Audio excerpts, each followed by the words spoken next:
Hey everyone, welcome back to Corporate Decoder, the place where we try to decipher complex financial documents and figure out if companies are actually doing as well as they say they are. Today we're diving into Jazz Pharmaceuticals' latest quarterly report, and let me tell you, there's a lot to unpack here, especially when it comes to their cash and their debts. If you like getting a real story behind the numbers, then make sure you're subscribed and join us over on Discord, linked in the description below. Alright, so Jazz Pharmaceuticals, they're a drug company focused on serious diseases, especially in neuroscience and oncology. They're known for products like Xywav and Xyrem for sleep disorders and quite a few cancer treatments. This report covers their second quarter ending June 30th of 2025. Let's jump straight into the numbers looking at their balance sheet. A few things jump out. Their cash position has significantly shrunk.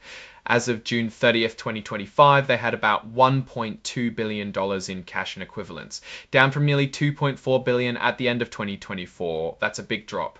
Now, why the big cash burn? Well, it seems they made a significant acquisition. Their goodwill, which often represents the extra amount paid over the fair value of acquired net assets, jumped from pretty much $1.7 billion to over $1.8 billion. This likely reflects the purchase of a new company. And looking further down, we see that indeed on April 21st, they acquired Chimerix for a hefty sum.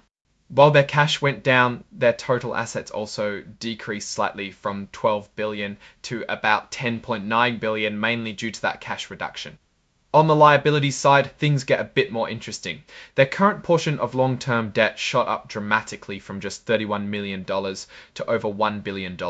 This tells us a big chunk of their debt is coming due very soon within the next year. And that's reinforced when we look at their long-term debt. It dropped from about $6.1 billion at the end of 2024 to $4.3 billion. This means they paid down a significant amount of debt, over $1.7 billion, but crucially over $1 billion of it is now due in the short term. Their total shareholders' equity also saw a dip, falling from about $4 billion to $3.7 billion. This is largely due to a pretty significant net loss this quarter. Speaking of losses, let's look at their income statement. For the second quarter of 2025, they reported a net loss of over $71.18 million. That's a huge swing from the same quarter last year, where they actually made a profit of over $68 million. A big reason for this loss, a massive charge for what they call acquired in-process research and development.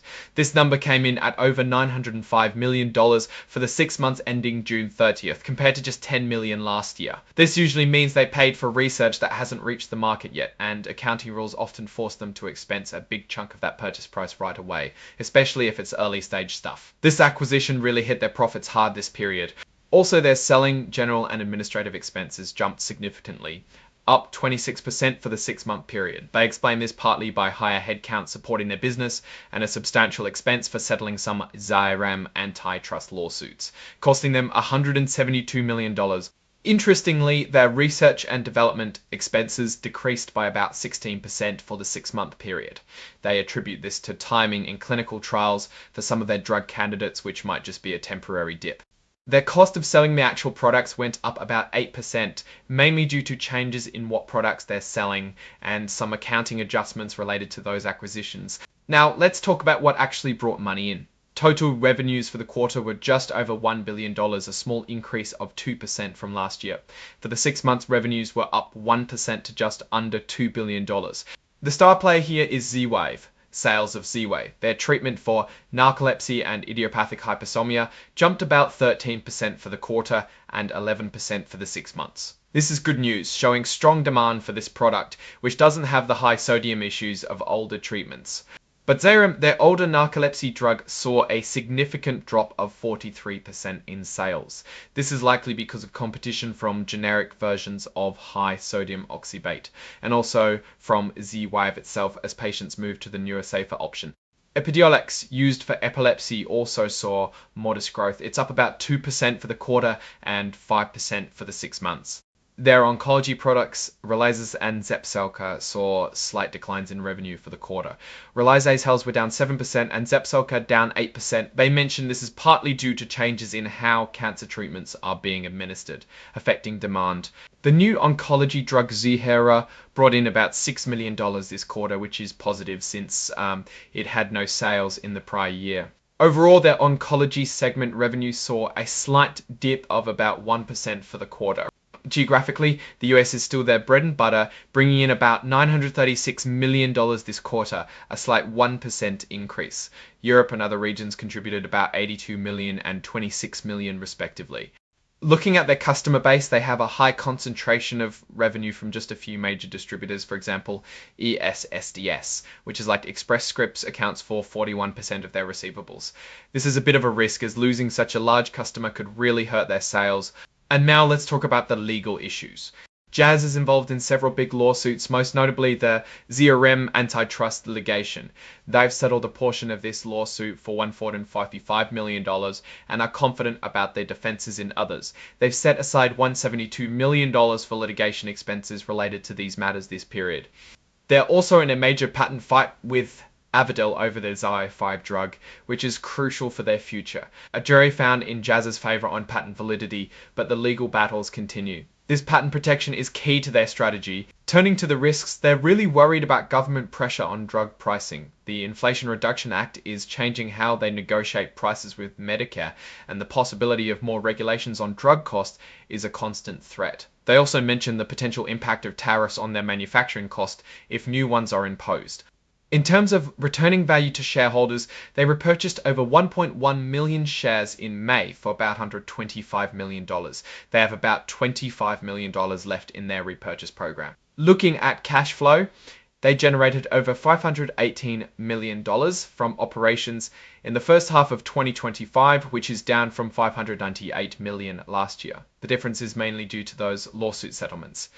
Investing activities used up over 800 Andes acquisition, and financing activities were a big drain with over $937 million used, mainly to pay down debt, including a huge $750 million repayment on their term loan. All this activity resulted in a decrease in cash and cash equivalents of over $1.2 billion in just 6 months. That's a significant erosion of their cash reserves.